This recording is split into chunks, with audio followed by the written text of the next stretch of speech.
Assalamualaikum warahmatullahi wabarakatuh. Bertemu lagi dengan saya Mahiratul Haromaini dengan NIM T20191344.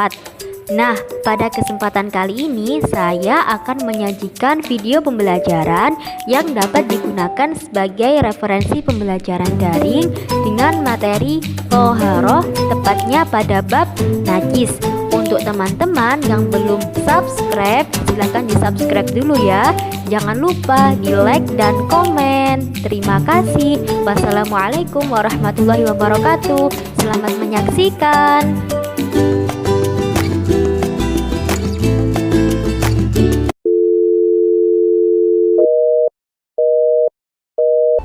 Assalamualaikum warahmatullahi wabarakatuh.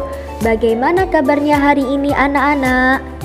Ibu berharap kalian semua selalu diberi kesehatan oleh Allah Subhanahu wa Ta'ala, sehingga kita semua dapat terus belajar dan menuntut ilmu dengan baik.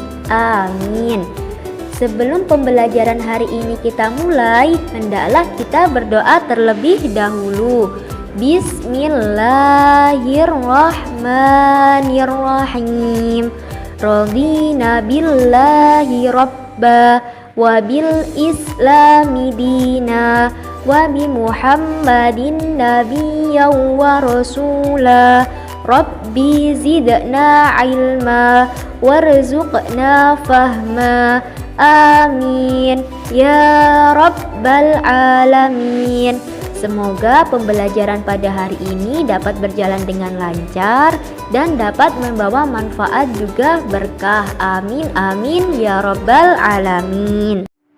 Baik, pada pertemuan hari ini Ibu akan menjelaskan mengenai materi najis. Untuk mengawali pertemuan pada pagi hari ini, Ibu akan bertanya, apa sih itu najis? Dan mengapa sih kita harus menjaga kebersihan baik dari hadas maupun najis? Ada yang tahu? Anak-anak bisa mengirim jawaban di grup WA ataupun di kolom komentar ya. Baik, jadi yang dimaksud dengan najis adalah secara bahasa najis itu berarti sesuatu yang kotor. Sedangkan secara istilah najis adalah sesuatu yang kotor yang dapat mencegah kesahnya sholat yang sekiranya tidak dapat dimakruh. Sehingga penting sekali kita untuk menjaga kebersihan baik itu dari hadas maupun dari najis. Karena apabila kita terkena najis baik itu ketika sholat ataupun ketika beribadah yang lainnya, maka ibadah yang kita lakukan itu menjadi tidak sah, sholat kita menjadi tidak sah dan tidak diterima, maka terpaksa kita harus mengulangnya lagi. Jadi seperti itu ya anak-anak, perlu difahami pentingnya menjaga kebersihan. Kebersihan itu sebagian dari iman. An-nadzafatu minal iman. Nah, untuk selanjutnya, ada yang tahu tidak? Ada berapa sih macam-macam dari najis? Ya, benar sekali. Macam-macam najis itu ada 3. Ada najis mughaladzah, ada najis muhaffafah, dan ada najis mutawasithah. Yang pertama ada najis mughaladzah. Apa sih yang dimaksud dengan najis mughaladzah? Jadi, najis mughaladzah adalah najis yang berat, yang mana cara mensucikannya harus dibasuh sebanyak 7 kali basuhan, dan salah satunya harus menggunakan debu. Lalu, apa contohnya najis mughaladzah? Contohnya yaitu air liur anjing dan juga babi.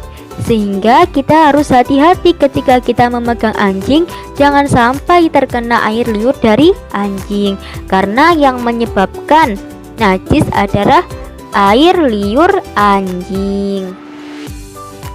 Yang kedua ada najis muhaffafah.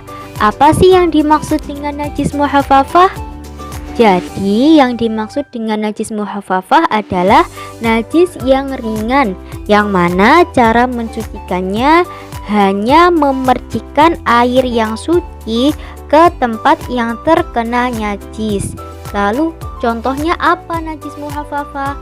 Contohnya adalah najis anak kecil yang umurnya kurang dari 2 tahun dan hanya meminum ASI. Contohnya air kencing dari bayi, seperti itu ya. Dan untuk yang terakhir ada najis mutawasitoh atau najis yang sedang.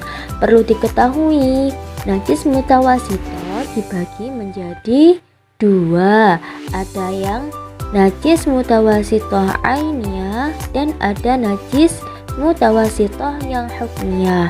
Lalu apa perbedaannya najis mutawasitoh yang ainiyah dan juga najis mutawasitoh yang hukmiyah? Nah, jadi yang dimaksud dengan najis mutawasitoh yang ainiyah adalah yang mana najis tersebut itu nampak sifat-sifatnya, baik dari warna, bau, ataupun rasa. Jadi sifat-sifat dari najis tersebut itu terlihat. Contohnya seperti apa? Contohnya seperti darah, nanah, ataupun muntah. Lalu bagaimana cara mensucikannya? Cara mensucikan najis yang ainiyah adalah harus dihilangkan najis ainiyahnya dengan air dan dengan sabun sampai sifat-sifatnya itu hilang, baik rasa, warna, ataupun baunya. Kemudian najis mutawasitoh yang hukmiyah. Najis mutawasitoh yang hukmiyah ini najis yang mana tidak nampak atau tidak terlihat salah satu dari sifatnya, entah itu rasa, entah itu bau, entah itu warna. Contohnya apa? Contohnya air kencing yang sudah kering, kan salah satu sifatnya sudah tidak ada, yaitu entah itu warna, rasa, ataupun bau. Kemudian bagaimana cara mensucikannya? Apakah berbeda? Iya, berbeda. Cara mensucikannya hanya cukup dengan menyiramkan air ke tempat terkena najis, tidak perlu menggunakan sabun. Alhamdulillahirabbil alamin. Materi pada hari ini telah selesai disampaikan. Nah, untuk anak-anak yang belum paham, silahkan bertanya di grup WA. Untuk kesimpulannya, pertemuan pada hari ini kita telah membahas materi najis. Najis adalah sesuatu yang kotor yang dapat mencegah kesahannya sholat yang sekiranya tidak dapat dimaafur. Sedangkan macam-macam dari najis sendiri itu ada 3.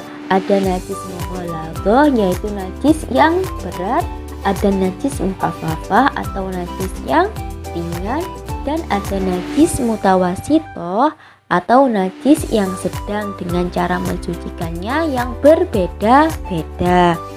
Sebagai muslimah yang baik, hendaklah kita untuk selalu menjaga kebersihan baik dari hadas maupun dari najis, agar segala sesuatu amal perbuatan yang kita lakukan dapat diterima oleh Allah Subhanahu wa ta'ala dan sah tanpa ada hal yang mencegahnya. Baik anak-anak, terima kasih sebelumnya telah menyempatkan waktu untuk pertemuan pada hari ini. Sebelum kita tutup pertemuan hari ini, hendaklah kita berdoa terlebih dahulu. Bismillahirrahmanirrahim. Subhanakallahumma wa bihamdika asyhadu an la ilaha illa anta astaghfiruka wa atubu ilaik. Walhamdulillahi rabbil alamin.